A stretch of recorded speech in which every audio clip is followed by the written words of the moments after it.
موضوع السحر الاسود والطلاسم اللي اتعمل لمؤمن زكريا وفي الاخر طلع ان هو كذب. اللي حصل ان حارس ترب موجود في القاهرة بيقول ان هو بيحفر علشان يعمل شجرة، لقى عروسة متعلق عليها صورة مؤمن زكريا ومراته، ومعمول عليها سحر اسود وطلاسم وحاجات كده.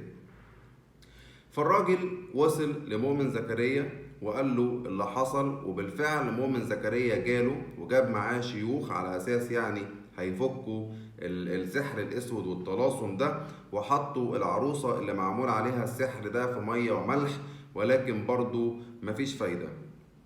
طبعا كلنا عارفين ان مؤمن زكريا بقاله حوالي 4 سنين مريض بمرض اسمه تصلب جانبي ضموري، لو يعني التشخيص ده صح، يعني لو انا مش غلطان فيه.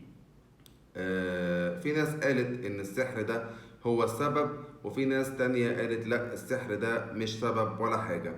وطبعا السحر مش سبب، لان الراجل اللي كان موجود في التراب ده، اولا الحكومة قبضت عليه لان هو عمل كده علشان يطلع ترند مش اكتر.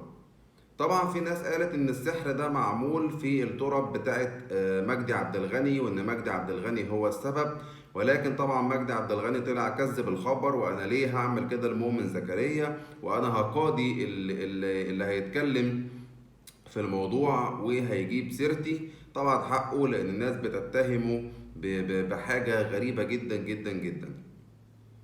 اللي حصل ان التربي في الاخر بعد ما اتقبض عليه قال ان الموضوع ده كله كان في شنك يعني، وان هو عمل كده عشان يطلع ترند، وان هو يحاول يبتز مؤمن زكريا في الاخر.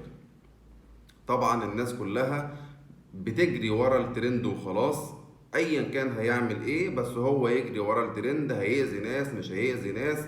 يعني مؤمن زكريا كان الله في عونه يعني، وفي اللي مكفيه عشان ما ينفعش انه يحصل الهبل ده، بس الناس للأسف بتجري ورا الترند وخلاص. الراجل ده اتقبض عليه، والموضوع ولا فيه سحر اسود ولا فيه طلاسم ولا فيه اي حاجة.